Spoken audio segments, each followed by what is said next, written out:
ఇస్తున్నాం.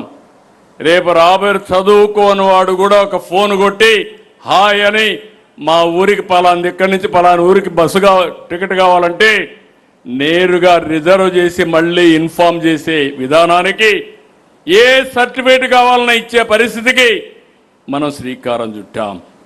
ఇక్కడే నేను ఒక మాట చెప్తున్నాను మీ అందరికీ. ఈరోజు జన్జీ జనాల్ఫా మనం అందరం మాట్లాడుతున్నాం. దీనికంటే ఎక్కువ వాళ్ళు ఎక్స్పెక్ట్ చేసే అవకాశం ఉండదు. అన్ని టెక్నాలజీలు ఇక్కడ ఉన్నాయి. కరప్ట్ ఫ్రీ అడ్మినిస్ట్రేషన్ ఇస్తాం. ఎవరైనా సరే ఎక్కడైనా తప్పు చేసి ఎవరిని ఉపేక్షించది గవర్నమెంట్. చాలా ఫర్మ్గా ఉంటామని మరొక్కసారి అందరికీ హామీ ఇస్తున్నా.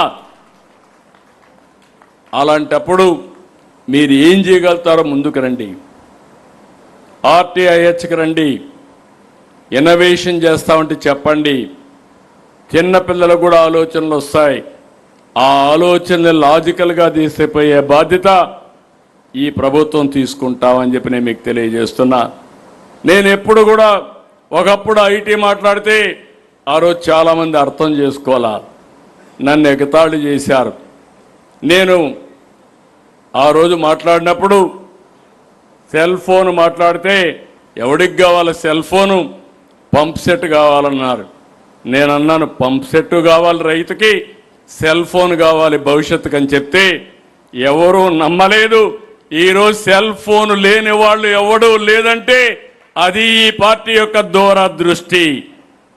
అందుకే ఈ విషయంలో ఇంకోటి గుర్తుపెట్టుకోవాలి మనందరం. ఈ మహానాడు ద్వారా మిమ్మల్ని కోరుతున్నాను. ఆనం రామనారాయణ రెడ్డి గారు ప్రజెంట్ చేశారు. ఏవైతే దేవాలయాల యొక్క పవిత్రత కాపాడుకోవాలని, రెండోది స్పిరిచువాలిటీ. టెక్నాలజీ వచ్చింది, సంతోషం, ఉపయోగిస్తాం.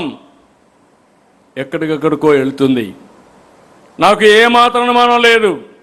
25 సంవత్సరాల కంటే ముందు ఆంధ్రప్రదేశ్ వెనుకబడింది. ఒక్క ఐటీ ఈరోజు Telangana highest per capital income in the country. తెలుగువాడు ప్రపంచమంతా హైయెస్ట్ పర్ క్యాపిటల్ ఇన్కమ్కి వచ్చారు. అది ఆ రోజు చూపించిన విధానం.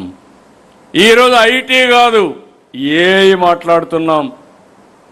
నేను మళ్ళీ చెప్తున్నా, వీఆర్ ఆల్ ఇన్స్పైరింగ్ టైం. ఈరోజు మీరు ఊహించారా అని అడుగుతున్నా. 1875 ప్లేసుల్లో అనుకున్న